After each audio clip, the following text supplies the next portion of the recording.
कधी बोललो तर मुन्नाबाई मधले संजय दत्त सारखे टपोरी हिंदी बोलतो. बोले तो आपली तो वाट लागली मामू असे. कॉलनीतल्या अरसे घरातली सून त्यांना बकासूर म्हणते. सो दोघांनाही परफॉर्म करताना बघून खूप मजा आली. उत्कृष्ट शो, खूपच सुरेख, कमालीचं सादरीकरण, कमालीचं लिखाण. प्रिय माधव, सप्रेम नमस्कार. खरे सांगतो माधवराव, कुठून या खांदात पडलो असे सविस्तर सांगतो. त्रिपोलीहून जीपने 6 तासांचा प्रवास केला.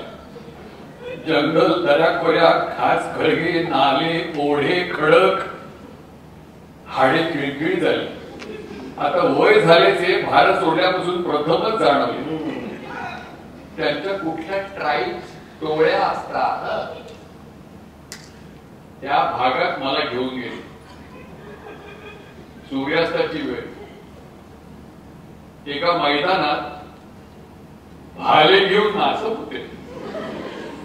बरेच टुरिस्ट जमले होते. काय काय करावे मला कळेना. मध्यभागी एका मोठ्या ओबड धोबड लाकडी उंच ते उंच स्तंभावर एक अकरा विकराळ चेहरा होता.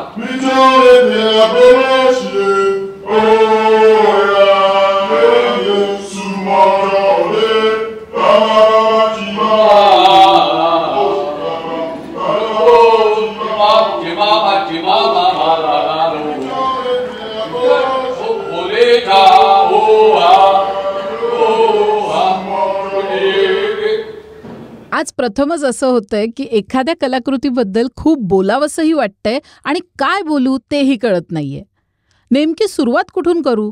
लिखाणापासून की सादरीकरणापासून? सगळंच तर उत्तम आहे. चला आज आभार मानून सुरुवात करू. नाही, एरवी सांस्कृतिक कार्यक्रमांच्या शेवटाला मानतात तसे आभार नाही हा, अगदी मनापासून. दिलीप सर, तुम्ही पत्रापत्रीच्या निमित्ताने पुन्हा एकदा रंगभूमीवर आमच्या भेटीसाठी आलात, त्यासाठी सर्वप्रथम तुमचे मनापासून धन्यवाद. आणि तुम्ही पत्रापत्री लिहिलत यासाठी तर तुमचे लक्ष आभार. नमस्कार मंडळी, मी गायत्री देवरुखकर तुमचं स्वागत करते आजच्या या नव्या व्हिडिओमध्ये. होय, आज आपण बोलणार आहोत बदाम राजा प्रोडक्शन्सच्या दिलीप प्रभावळकर लिखित आणि विजय केंकरे दिग्दर्शित पत्रापत्री या नाट्य अनुभवाबद्दल. पुढे जाण्या अगोदर एक नम्र विनंती.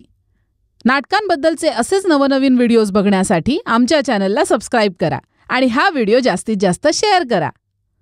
तर पत्रापत्री या नाटकाची रंगावृत्ती केलेली आहे नीरज शिरवईकर या हरहुन्नरी कलाकाराने. बरं, याला नाटक म्हणावं की अभिवाचन म्हणावं? पोस्टरवर अभिवाचन दृक आविष्कार लिहिलंय, त्याचा अर्थ काय? चला दिलीप प्रभावळकर सरांकडूनच जाणून घेऊया. सध्याच्या काळामध्ये थोडंसं आउटडेटेड वाटेल, पण तरीसुद्धा खूप गंमत येईल असं हे पत्रलेखन आहे. पत्रलेखन हल्ली कोणी करत नाही. ईमेल आहे, फेसबुक आहे, इंस्टाग्राम आहे, ट्विटर आहे वगैरे. पण ही जी एक पर्सनल टच ज्याला म्हणता येईल अशी जी एक जुनी फॅशन होती पत्र लिहिण्याची, ती खूप छान होती, उबदार होती. आणि असं डायरेक्ट कम्युनिकेशन व्हायचं, कनेक्ट व्हायचं तुम्ही ज्यांना पत्र लिहिता त्यांच्याशी. तर ते पुन्हा एकदा तसं तो फॉर्म हाताळावा असं मला वाटलं.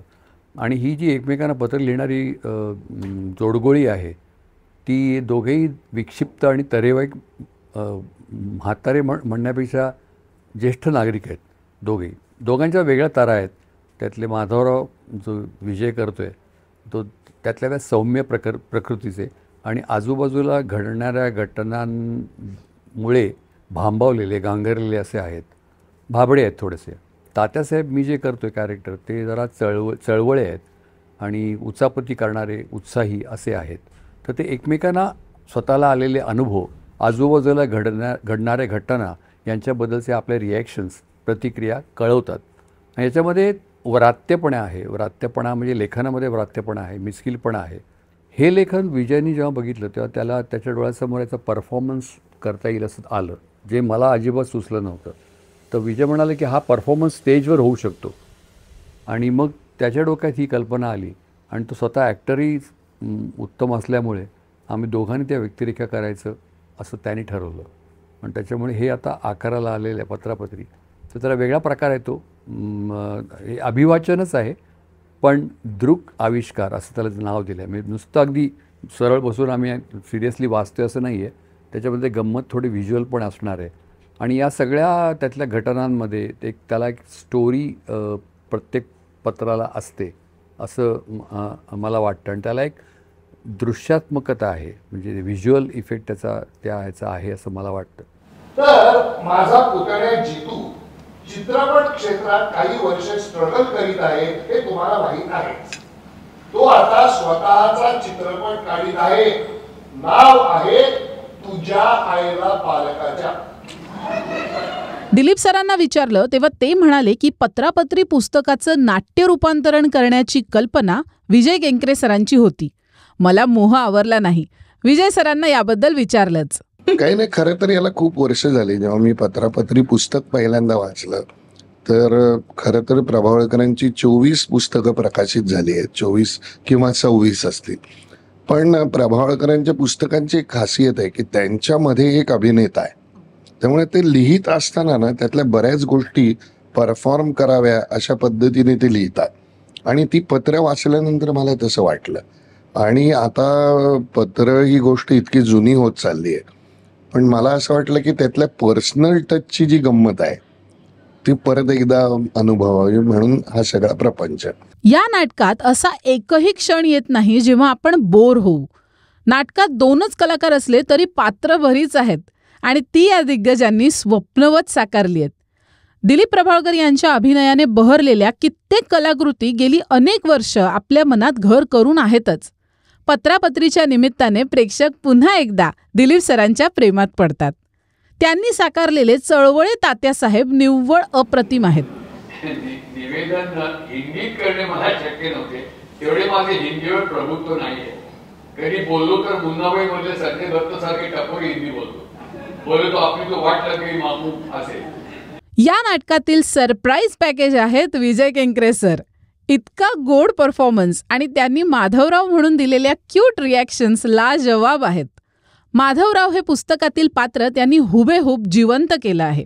कॉलनीतल्या अरसेकरांची सून त्यांना बकासूर म्हणते, किंवा बोर्डीकरांनी आपल्या कुत्र्यासाठी शिंत्रेंच्या तरुण कुत्रीला मागणी घातली म्हणून शिंत्रेंनी पोलीस कंप्लेंट केली. या बातम्या तुम्हाला इंटरनेटवर कशा येणार आणि तुम्हाला कोण सांगणार? या नाटकाची रंगावृत्ती नीरज शिरवईकर यांनी केली आहे. चला त्यांच्याकडून जाणून घेऊया पत्रापत्री सोबतचा त्यांचा अनुभव कसा होता. खूप मजा आली. एक तर ते खूप मिश्किल आहेत आणि ते नॉनस्टॉप त्यांची एक शोधण्याची प्रक्रिया चालू असते जी फारच जास्त कॉमिक आणि गमतीशीर असते. मी ह्या आधी त्यांच्याबरोबर काम केलं आहे बऱ्याच वर्षांमध्ये, मला वाटतं 2010 वगैरे. तर तेव्हापासूनचा त्यांच्याबरोबरचा एक्सपिरियन्स तसाच असतो आणि ती खूप मजा आली. प्रोसेस फार गमतीशीर होती. आम्ही इनिशियली रिहर्सल्स कारण की वेळा जुळत होत्या नव्हत्या म्हणून सुरुवातीला आम्ही झूम कॉलवरती करत होतो आणि मग आत्ता शेवटाकडे म्हणजे डेट जशी जवळ आली तसं आम्ही जास्त भेटायला लागलो. 3 दिग्दर्शक आता एकत्र आले आहेत, नीरज शिरवईकर, विजय केंकरे सर आणि दिलीप प्रभावळकर सर. ऑफकोर्स कसा एक अनुभव होता? गिव्ह अँड टेक कसं होतं? एखादा अनुभव, एखादी आठवण पटकन आठवते तालमी? गिव्ह अँड टेक म्हणजे मी सांगू, मी दुसरं नाटक डिरेक्ट करत असेल तेव्हा मी त्या नाटकाचा दिग्दर्शक. बरोबर. इथे मी डिरेक्ट करत नाहीये, तर मग फायनल विजन जे आहे ते केंकरे सरांचंच असतं. युजली ते डिरेक्टरचंच असावं आणि त्यामुळे मी इथे जे काय आपण त्याची रंगावृत्ती करणं किंवा माझं जे काय सेट डिझाईन आहे त्याचं एक्झिक्युशन करणं एवढंच आहे. आणि ऑफकोर्स आता सर स्वतः परफॉर्म करत असल्यामुळे जस्ट एक त्यांना काही फीडबॅक देण्यासाठी की ओके हे वर्क होत आहे किंवा वर्क होत नाही, तेवढ्यासाठी मी एक ऑडियन्समध्ये बसून ते हे करत होतो. मंडळी, या नाटकाचं नेपथ्य अतिशय स्मार्टली, थोडकंच पण वैशिष्ट्यपूर्ण स्वरूपात रचण्यात आलेलं आहे. पांढऱ्या कॅनव्हासवर काळ्या रंगाने काही इंटरेस्टिंग स्केचेस रेखाटण्यात आलेली दिसतात. त्यामुळे तात्यासाहेब आणि माधवराव ही दोन्ही पात्र पुस्तकातूनच जिवंत झालीत की काय असा भास निर्माण होतो. या भन्नाट कल्पकतेसाठी नीरज शिरवईकर यांचं अभिनंदन. अजित परब यांचं संगीतही कमाल जमलंय. शीतल तळपदे यांनी केलेली प्रकाश योजना ही नाटकाच्या मूडला साजेशी आहे. इतकी नेत्रदीपक आणि मनमोहक नाट्यकृती प्रेक्षकांच्या भेटीस घेऊन आल्याबद्दल बदाम राजा प्रोडक्शन्सच्या निनाद करपे व माधुरी गवांदे यांचे खूप खूप आभार आणि अभिनंदन. प्रेक्षकांनी पत्रापत्री या नाट्यकृतीला अपेक्षेप्रमाणेच भरघोस प्रतिसाद दिलेला आहे.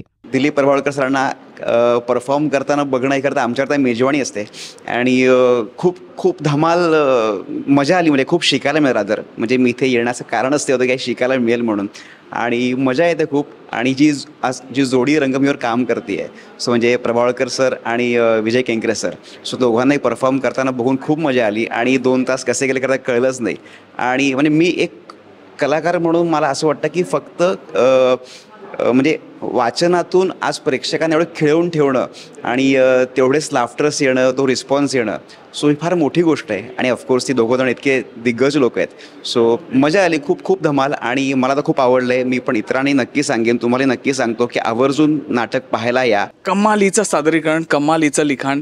आणि मला असं वाटतं मला कार्यक्रम बघताना मी पु ल देशपांडेंना कधी बघितलं नव्हतं. म्हणजे टी व्हीवरच त्यांचे कार्यक्रम बघितले होते, पण तेव्हा जे वातावरण असेल, ते जे सादरीकरण असेल, त्या प्रकारचं परत एकदा मला बघायला मिळालं. आय फील फॉर्च्युनेट की इकडे मी येऊन हा कार्यक्रम बघितला. खूप सुंदर आणि निखळ मनोरंजन आपण जे म्हणतो, अप्रतिम सादरीकरण आहे.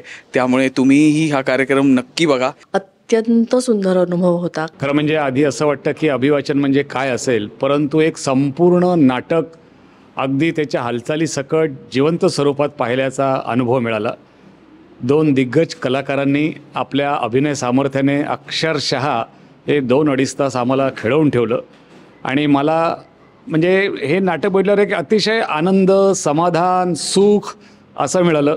याचं कारण असं आहे की दिलीप प्रभावळकरांचं लिखाण हे अतिशय मार्मिक, कोटीबाज, आणि विजय केंकरे यांचं दिग्दर्शन मला, आणि एक असा सुखद धक्का की विजय केंकरेंना अभिनय करताना मी प्रथमच पाहिलं. दिलीप प्रभावळकरांबद्दल तर प्रश्नच नाही, पण या दोघांनी एकंदरीत जो आम्हाला अनुभव दिला तो आम्हाला खूप आनंददायी आणि खूप अतिशय मनाला समाधान देऊन गेला. जो काही प्रकार विजय केंकरे आणि दिलीप प्रभावळकर यांनी हा कार्यक्रम सादर करून जी धमाल उडवून दिली आहे, म्हणजे मला एक राहून आश्चर्य हे वाटत होतं सतत नाटक पाहत असताना की ह्यांचं ऑब्झर्वेशन, दिलीप भाईचं जे ऑब्झर्वेशन आहे ते ऑब्झर्वेशन तंतोतंत त्या शब्दात पकडलं गेलं आहे. आणि ते इतकी छान गंमत निर्माण करते. प्रत्येक पत्र दोघांनी म्हणजे दिलीप प्रभावळकर आणि विजय केंकरे यांनी प्रचंड परिश्रम घेऊन हे काम केलं आहे. आणि याचं जेवढं कौतुक करता येईल तेवढं कमीच आहे. पत्र हा आपल्या सगळ्यांचा खूप जिव्हाळ्याचा विषय आहे. आणि तो कितीही जिव्हाळ्याचा असला तरी आपण त्याच्यापासून फार लांब गेलेलो आहोत. आपण अनेक वर्षात रेग्युलरली पत्र लिहिणारी माणसं सुद्धा आता पत्र लिहित नाही. सोशल मीडियाच्या काळात व्हॉट्सॲपवरती आपण संपर्कात असतो, पण ओघवतं पत्र, मनापासून लिहिलेलं पत्र, ह्याची गंमत आपल्याला माहिती असून सुद्धा आपण ती सांभाळून ठेवत नाही आहोत. तर पत्रापत्री नावाचं हे जे नाटक आहे ते आपल्याला त्याची आठवण करून देणारं नाटक आहे. फार अप्रतिम लिहिलेलं नाटक आहे. कामाबद्दल आपण काय बोलणार, मोठे दिग्गज जे काम करतायत दोघंही जण, त्यांच्या अभिनयाबद्दल आपल्यासारख्या लोकांनी काय बोलावं. त्यामुळे अभिनयाचा प्रश्न नाही आहे. अप्रतिम नेपथ्य आहे नीरज शिरवाईकरचं, सुंदर रंगावृत्ती आहे, फार ओघवतं, फार सुंदर, फार जवळचं वाटणारं आणि फार धमाल लिखाण आहे. आणि तुम्हाला नक्की घरी गेल्या गेल्या कोणाला तरी पत्र लिहावंसं वाटेल, जुनी पत्र काढून वाचावीशी वाटतील. तर जर तुम्ही कधीतरी कोणाला तरी आयुष्यात पत्र लिहिलं असेल तर हे नाटक नक्की नक्की बघा. आणि अप्रतिम अभिनय काय आहे, अभिनयाचा वस्तुपाठ बघायचा असेल तर हे नाटक नक्की बघा. वाचनाचा, वाचिक अभिनयाचा वस्तुपाठ म्हणजे काय हे समजून घ्यायचं असेल तर हे नाटक नक्की बघा. खूप दिवसांनी एकदम फ्रेश व्हायला झालं. दिलीप भैयांचं काम खूप आवडलं. विजयजींनी पण काम खूप छान केलं आणि त्यांचं डायरेक्शन पण खूप छान होतं. उत्कृष्ट शो, खूपच सुरेख प्रयोग अतिशय चांगला होता. अतिशय उत्तम नाटक, खूपच सुंदर नाटक वाटलं. सागर करंडेमुळे आम्हाला पत्र वाचन ऐकायची सवय झालेली होती, पण ते नाटकात रूपांतर होऊन इतकं सुंदर होईल हे प्रथमच वाटलं. तर मंडळी, तात्यासाहेब आणि माधवराव यांची इरसाल पत्रापत्री अजिबात मिस करू नका. नाट्यगृहात जाऊन ही नाट्यकृती तुम्हाला अनुभवायलाच लागेल. पुढील प्रयोगांचं वेळापत्रक तुम्हाला आमच्या रंगभूमी.com या वेबसाईटवर आणि माय रंगभूमी या इंस्टाग्राम अकाउंटवर मिळेलच. आम्हाला खात्री आहे की तुम्हाला हा व्हिडिओ नक्की आवडला असेल.